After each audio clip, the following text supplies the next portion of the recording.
everyone. Welcome to Perimenopausal Athletes and Beyond Masterclass series. Experts from like everything, basically female physiology, nutrition, training, and recovery, all to help you be in your best health and perform in life and sport.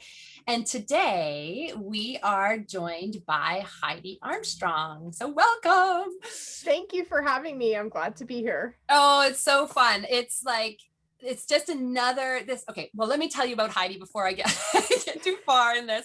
So Heidi is the founder of the Injured Athletes Toolbox.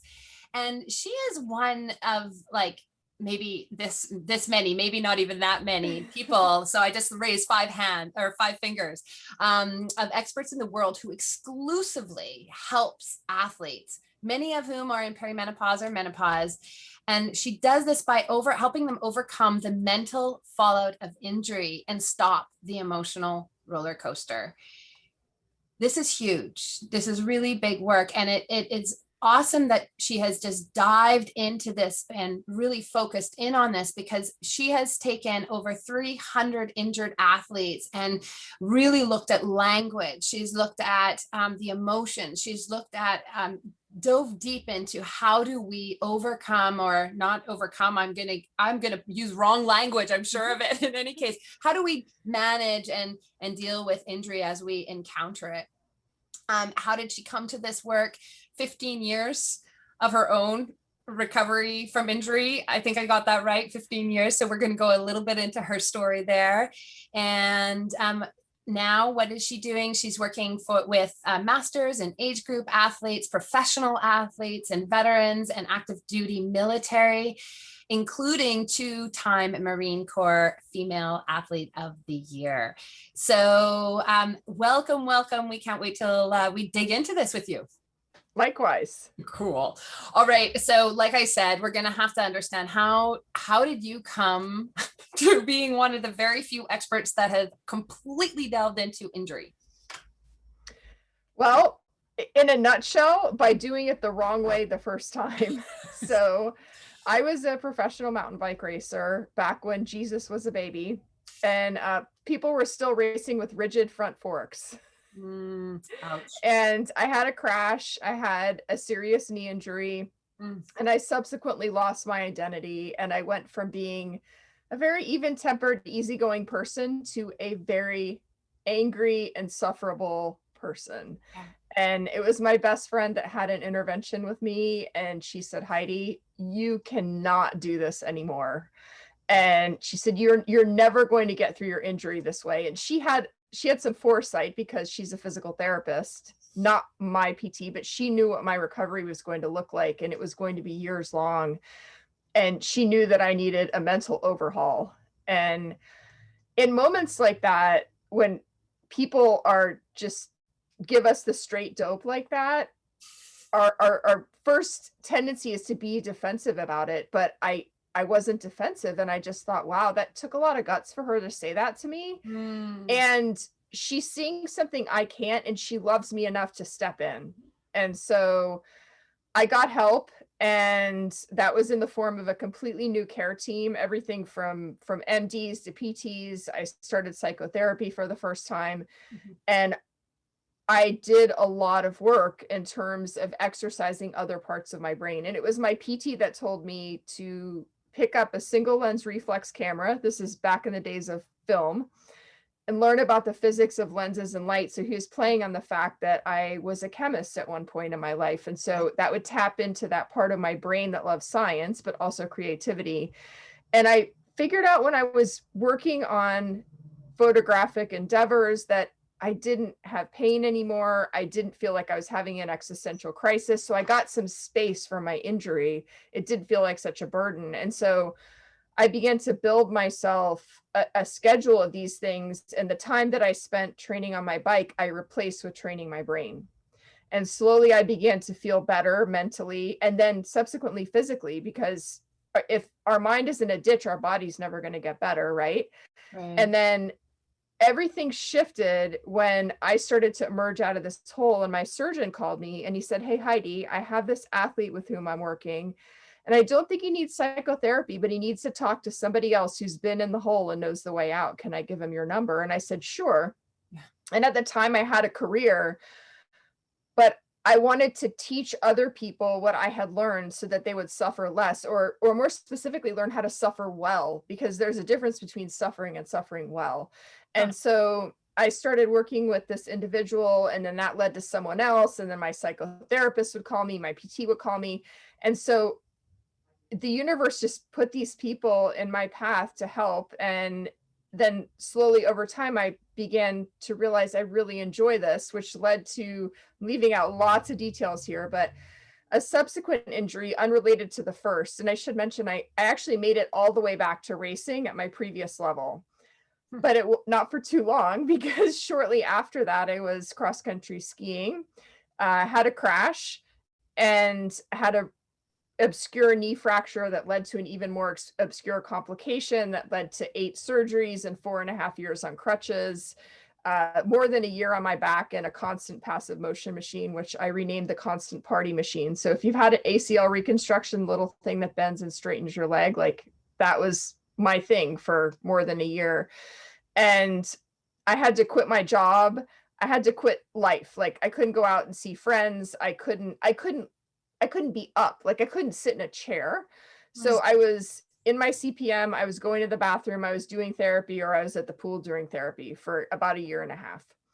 And so in that time, I realized I need to find another direction in my life, something that will be respectful of the limitations that I'm going to have probably forever. And I do have some limitations that I'll have forever. And so it was at this time that I was working with more injured athletes than I usually work with. And I realized, all right, maybe the universe is trying to tell me something, which led Right. to my year of research that I did.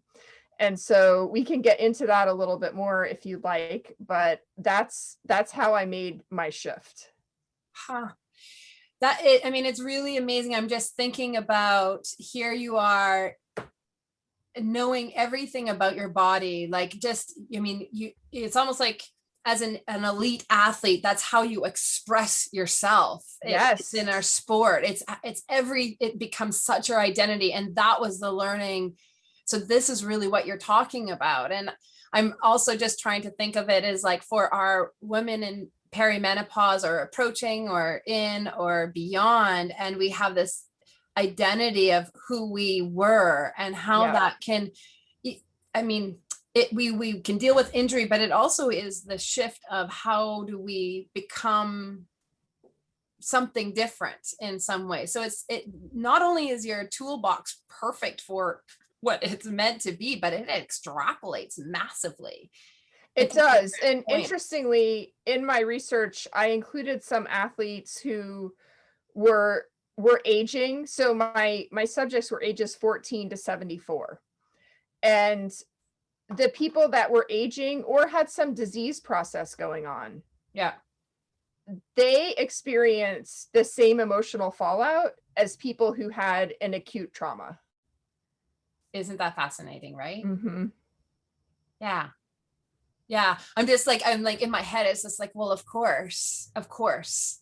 So that's really cool because there's most people, maybe all, I don't know all, that's too language matters, and we're going to get into that next, but people deal with injury.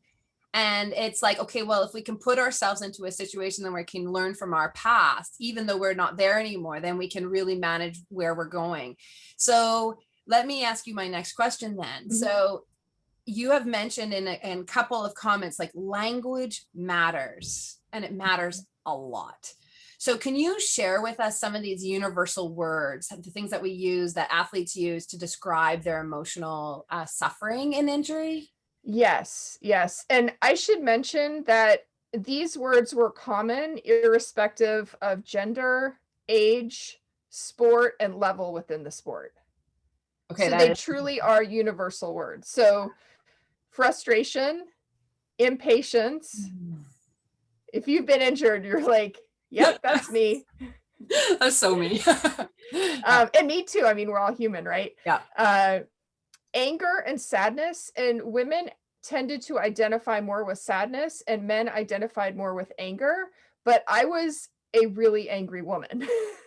Ah. So, and then disconnection, which goes back to what you were saying before about our sport being a lifeline and a way to process the world and connect with the world and honor our body and celebrate our body. So it's both disconnection from our bodies that have let us down in some way or another by aging, by hormone changes, which could lead to injuries, disease.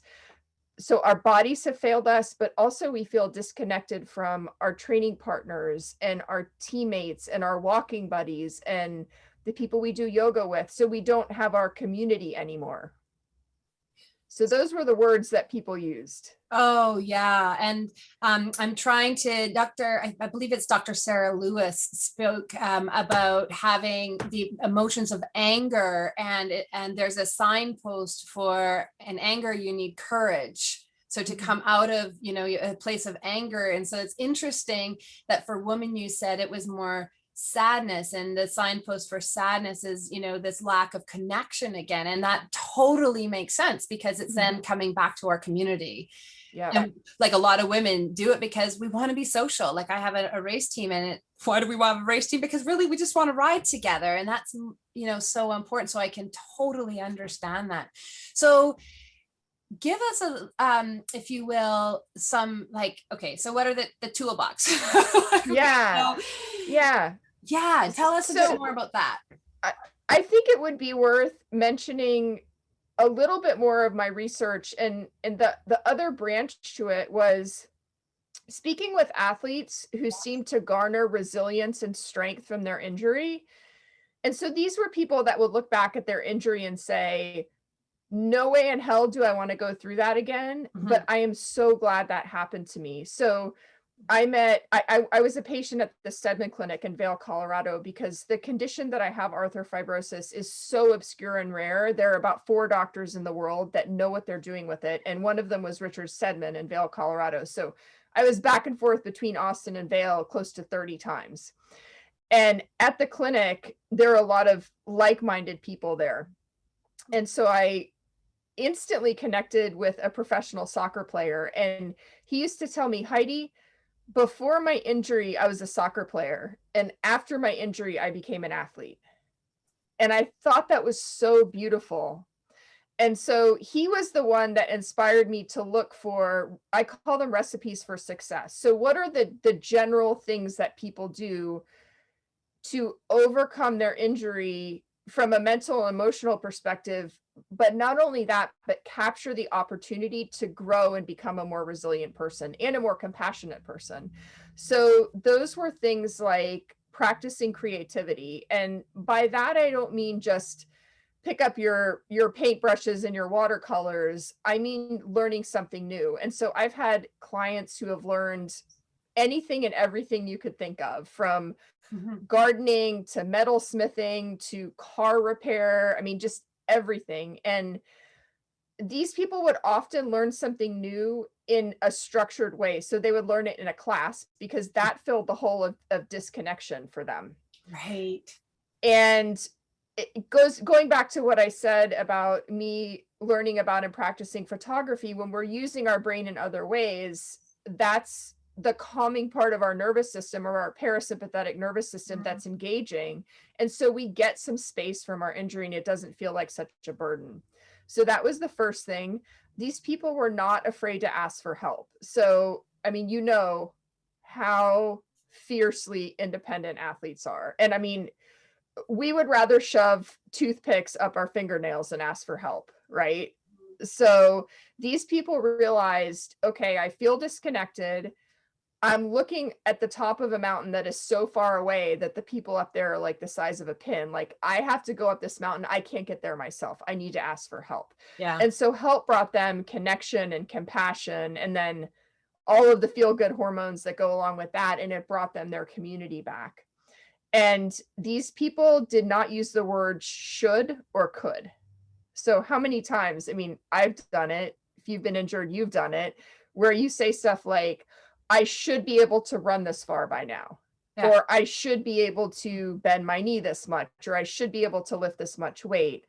And they didn't use the word could either. Like last year I could climb this mountain, or last year I could squat this much, because they thought both of those words denigrated, and they took them either into depression or anxiety. And so for some of them for a long time, and I'm still very much in this mode because I even a decade on, I'm still recovering. But what they did is they woke up every day and they said, what do I need to do today to take care of my mind, to take care of my heart, do my PT, respect my limitations? And then they would just rinse and repeat over and over and over again. And the accumulation of small gains that came from doing that eventually made big gains, which eventually made progress, which eventually meant they returned to their sport. And at the end of the day, our bodies are going to heal on their own timeline. And the best that we can do is take care of our brain, respect our limitations, and create the environment for healing. So those are some recipes for success. And then the tools that I offer people and that they work with people to create are all based on our nervous system. So we talk about, I talked earlier about the parasympathetic nervous system, or kind of the brake pedal, the calming part of our nervous system. And what happens when we get injured, and even when we're training, is that the part of our nervous system that generally has the wheel is our sympathetic nervous system. So that's, you've got stress hormones like cortisol being created, you've got your heart beating faster, you've got stress, you've got anxiety. So how can we shift the nervous system into a more balanced state? And then what are those activities that people might enjoy? And at first, people always experience resistance. So a little bit of a chemistry nerd here, but before a reaction happens in chemistry, you have the reactants on one side, and the energy has to go all the way up to the top of an energy curve. And once it gets up there, it goes. But helping people overcome the lack of motivation, I've seen some posts in the Hit Play Not Pause group about, like, don't tell me to do yoga, I hate yoga. That's all this first phase of overcoming the activation energy. So I work with people to help them in that phase. Like if you're training for a race, like the first part of training can be painful and uncomfortable, and it's the same way mentally and emotionally.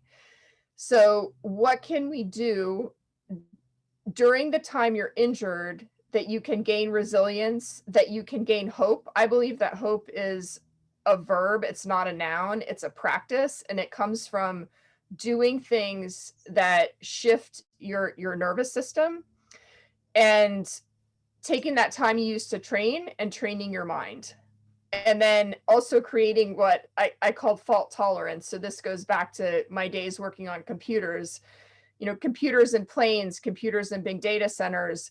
If something breaks, there are multiple other systems that can come in and fill the gap, so that the whole internet doesn't go down, the plane doesn't go down, right? And athletes often don't have that fault tolerance. We just have our one thing that we do. And when we can't do it anymore, everything breaks. And as human beings, we need other things that we enjoy doing that fill our cup, so that if one thing goes away, which it's going to with aging, right? We slowly lose capacity over time. So how can we do that more gracefully and more adaptively? I love that. I think it's so true. By shifting, okay, well, what can I else can I learn? But I also love what you said, and I think about I've been through a couple of injuries as myself, and um, one thing is that it actually takes a lot of time to go to physios and chiros, Yep. but in that action is also a lot of like, okay, well, I'm going to fix it, and it's still the emotional, like, funnel to something that is not calming. Mm-hmm. And so what I love what you're saying is this, like, you're right. When I was injured, I was constantly still fighting Mm-hmm. that process. I didn't switch off ever. Like it was still all about that. And so I love what you're saying. I guess you would see that that's what you're seeing. Yes, Yeah. yes. And it's much easier for athletes to try to fix the physical body, because that's our tool, right? The tool is broken. So how do we fix it? And so going to physio, seeking more diagnoses or more opinions, or even sometimes people will seek the person that's going to tell them the answer that they want to hear from a clinical perspective. Yeah. And so it's much easier emotionally to deal with that. It takes a whole lot more strength and courage to handle the emotional fallout, because usually what's behind that is some kind of previous life trauma.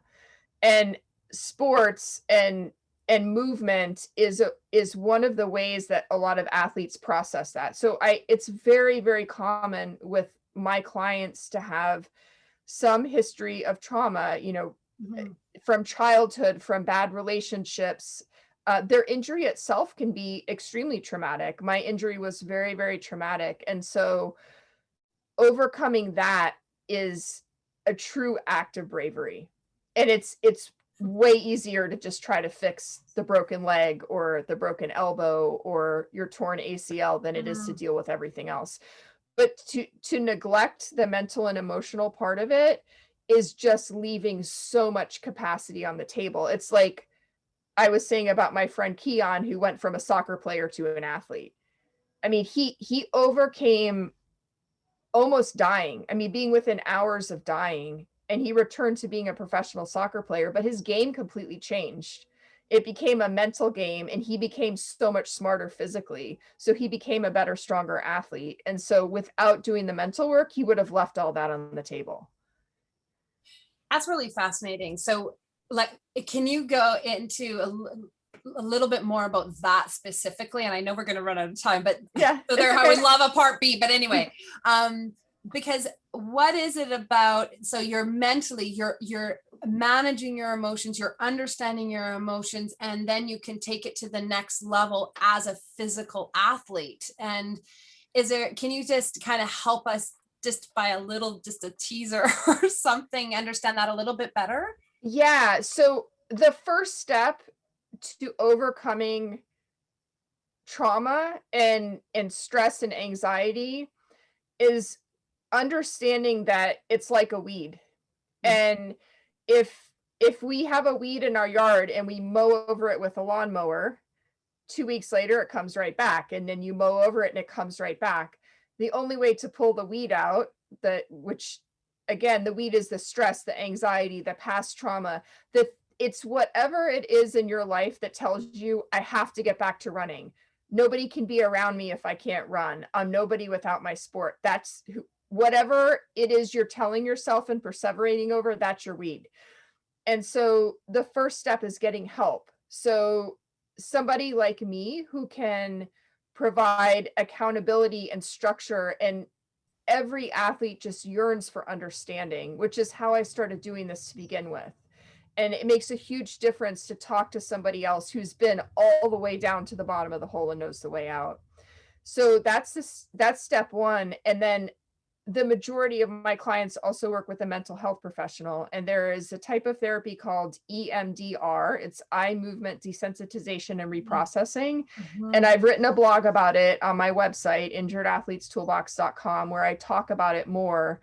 But that is often very, very effective in a short period of time. So it's not just sitting on a couch about, oh, woe is me, my leg's broken, etc. It goes right to the source of the pain, but in a very gentle way. Yeah. So getting help from somebody like me, EMDR, and then creating structure in every day, like training is structure, right? Yeah. Go out at a certain time, we have this workout, then we have this workout, and we have this workout. So creating that structure and doing things that engage the parasympathetic nervous system. So we all know about meditation, but there's a ton of science behind meditation.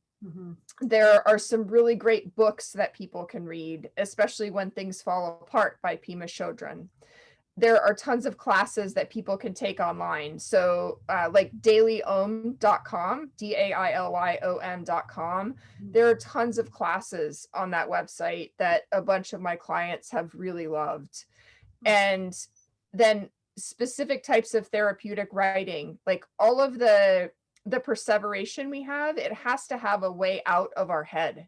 And otherwise it just stays in. It creates stress, it creates cortisol, it creates delayed healing. So I have an exercise that I have people do where I say, set a timer for 10 minutes, grab a piece of paper and a pen and write down every perseveration that you have. I'm never going to be better. I'm never going to run again. I hate my life. Yeah. All of that stuff, write it down, rip it out of the notebook and burn it in a fire. Mm-hmm. So things like that, that really rearrange the furniture in our head and allow us to use different parts of our brain and nervous system are the tools that I use to help people. One of the other most important things and step along the way is getting the proper care team. So I often work with people who don't have the proper care team. And that's everything from traditional practitioners to Eastern medicine and other types of things. So that's a really important tool as well. Mm-hmm.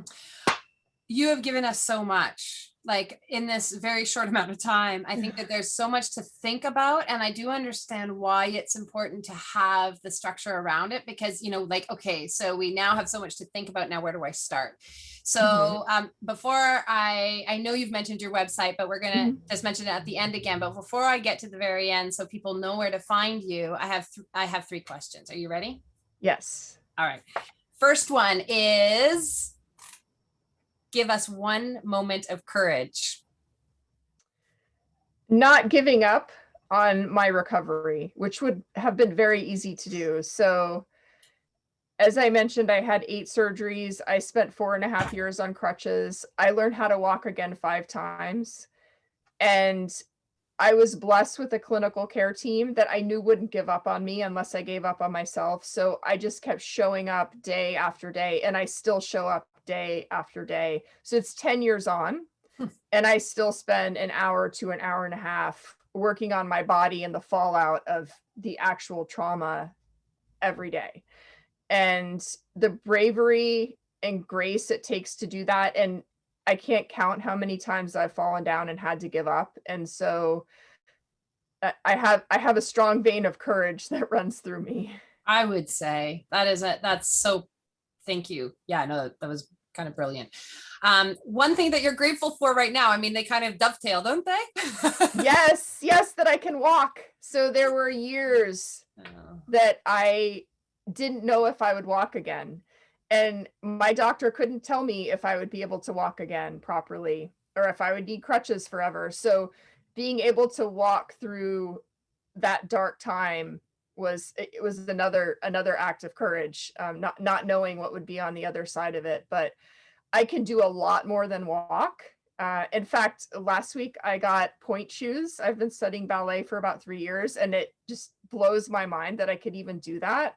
But the fact that I can walk alone is just enough.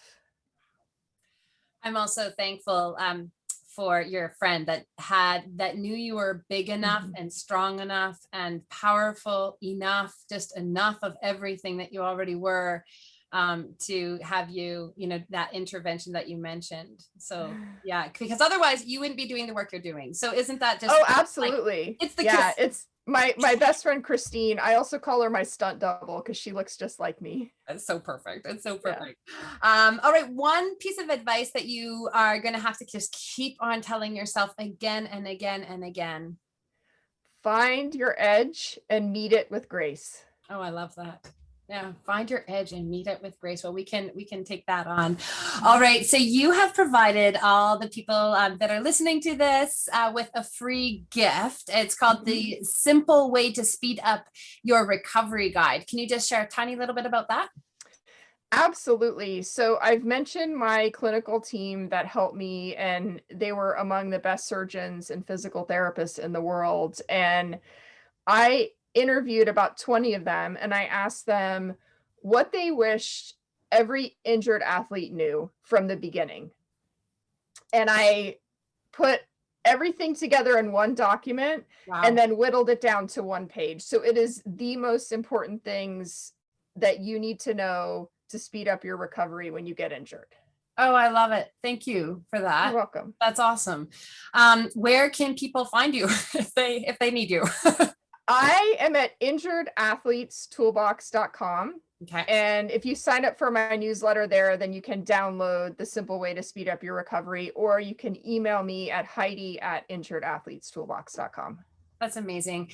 Heidi, thank you so very much for joining us. You've given You're so welcome. And much. thank you for doing this. Oh, no problem. I'm just having a great time here. So I know that I'm going to have to do another one of these because there's just so much more that we have to take on. So thank you. And until next time. You're welcome. And I'm glad to be here with you. Awesome. Take care. Bye-bye. Bye.